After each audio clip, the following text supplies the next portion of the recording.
Hello guys, welcome to the my YouTube channel spread knowledge. और आज हम पढ़ने जा रहे हैं टीचिंग एप्टीट्यूड। और इसमें 10 मोस्ट रेलिवेंट क्वेश्चन हम करेंगे। क्वेश्चन आंसर का ये सेशन है। 10 most relevant question answers previously आज जो वेरियस एग्जामिनेशन में है उसमें ये पार्ट 9 है। इससे पहले हम 8 पार्ट कर चुके हैं और हर पार्ट में हम 10 क्वेश्चंस करते हैं। सबसे पहला क्वेश्चन है, how can students in the class can be made attentive. Option A है by speaking loudly in the class, B by preparing your lecture properly, C by creating curiosity in students, D by wearing special types of clothes. तो इसमें C option जो होगा वो सबसे correct होगा कि by creating curiosity in your student. तो second question है, how will you demonstrate your impartial behaviour. Option है A by by maintaining high self esteem and egoistic behaviour, B है by making our behaviour more balanced and fair, C by assaulting a teacher, D by criticising the teacher community. तो C और D तो वैसे ही गलत होंगे, ए भी गलत होगा। तो इसमें बी ऑप्शन सबसे अप्रोप्रिएट होगा, by making our behaviour more balanced and fair.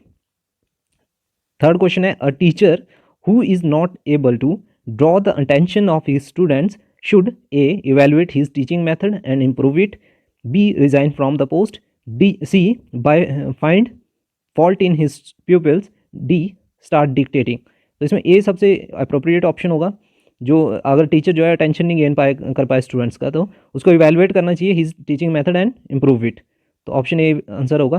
Fourth है, of great importance in determining the amount of transference that occurs in learning is the option A है IQ of teacher, B है knowledge of the teacher, C है use of appropriate elements, D है presence of identical element।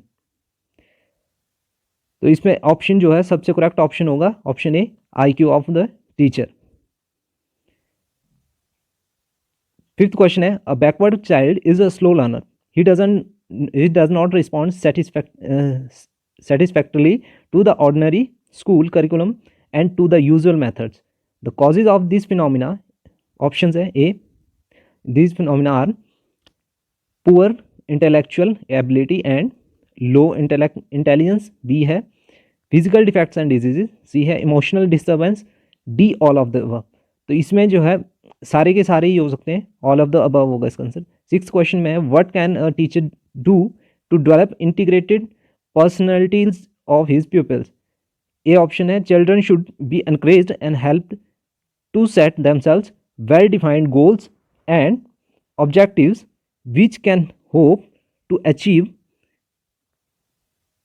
And B है, they should be help to build their self esteem to develop a sense of worthiness and positive ego image।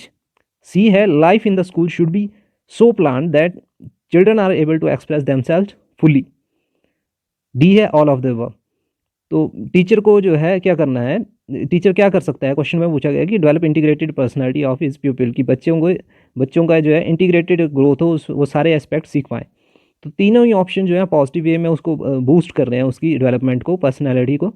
तो तीनों ही होंगे इसमें, D option सबसे appropriate होगा। Seventh question है, democracy in the classroom is best reflected through, option A है allowing students freedom to the observance of classroom rules and regulation, B है you will justify that most of the female students are more sincere toward their study than male students, C है you will justify to the male student that it is difficult for you refuse the request made by the female student, D है none of this. तो इसमें B जो है सबसे appropriate होना चाहिए, क्योंकि आपको पॉजिटिव वे में डेमोक्रेसी को बूस्टअप करना है, रिफ्लेक्ट करना है।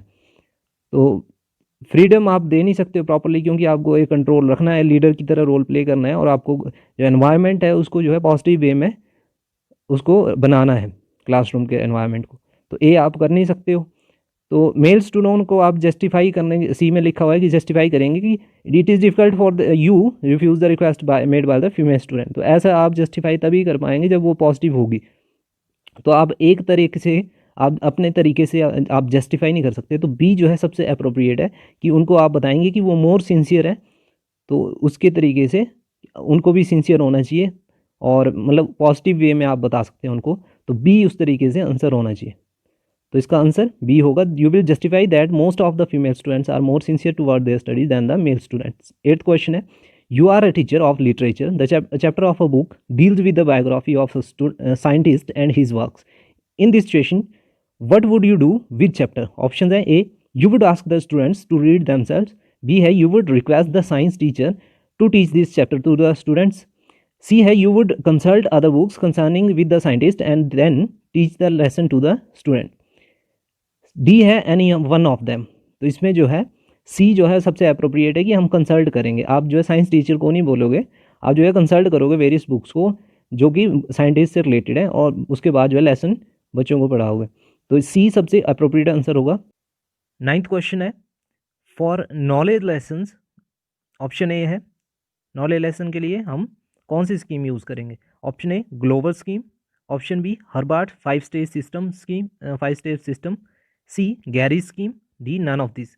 तो इसमें जो ग्लोबल स्कीम है वो सिंगिंग टीचिंग करने के लिए होती है, सिंगिंग टीच करने के लिए होती है।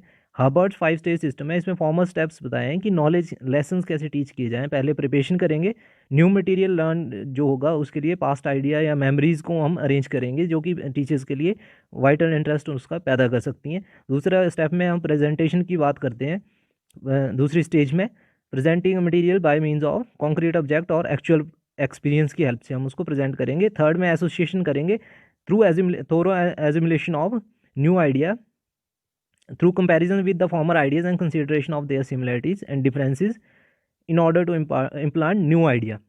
और थर्ड में हम करेंगे थर्ड स्टेज में, इसकी जो थर्ड स्टेज है हर्बर्ट्स की, इसमें थर्ड स्टेज में हम क्या करते हैं उन जो उसमें एसोसिएशन कर दिया हमने थर्ड स्टेज में। फोर्थ में हम जनरलाइजेशन करेंगे उस सब जो भी इंस्ट्रक्शन होगी हमारे माइंड में, हमने जो बच्चों के माइंड में जो डेवलप करी होगी उनके माइंड में, उसको हम उसको जनरलाइज करेंगे।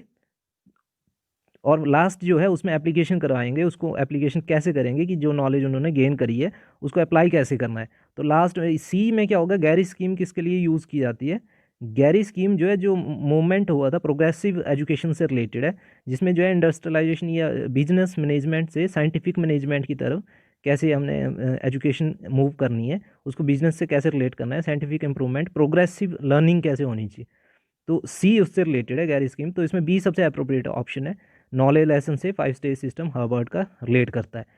देन द क्वेश्चन है of the following objectives of an elementary music programme the one of the lowest priority is. Option है A to expose children to a variety of musical composition, B है to prepare children for wise use of leisure time, C है to develop the group of performance for holiday assemblies, D है to provide children with the emotion outlet.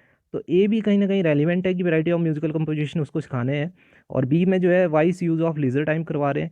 D में जो है children with the emotion outlet, उसको various emotion के साथ attachment के लिए ये ज़रूरी है, मतलब अलग अलग तरह के इमोशन को फील करने के लिए म्यूज़िक नेसेसरी है। जो सी है वो सबसे लीस्ट प्रायोरिटी, लोएस्ट प्रायोरिटी भी होना चाहिए कि उनको परफॉर्म करना है हॉलीडे असेंबली के लिए। बाकी तीनों उसके पर्सनल गेन के लिए या पर्सनैलिटी डेवलपमेंट में हेल्पफुल हैं, उसके साइकोलॉजिकल इमोशनल डेवलपमेंट में हेल्पफुल हैं। पर सी जो है वो जो है सोशल इंटरेक्शन में हेल्पफुल है, बट उसके इंडिविजुअल लेवल पे भी हेल्पफुल है, बट उतना रेलिवेंट नहीं है। जो प्राइमरी जो है वो उनमें हेल्पफुल है, मतलब जो ज़्यादा क्लोज है वो ABD रेलिवेंट ज़्यादा है, और लोएस्ट प्रायोरिटी भी सी होना चाहिए। तो सी उसका आंसर होना चाहिए। Thanks for watching the video and subscribe the channel, share the video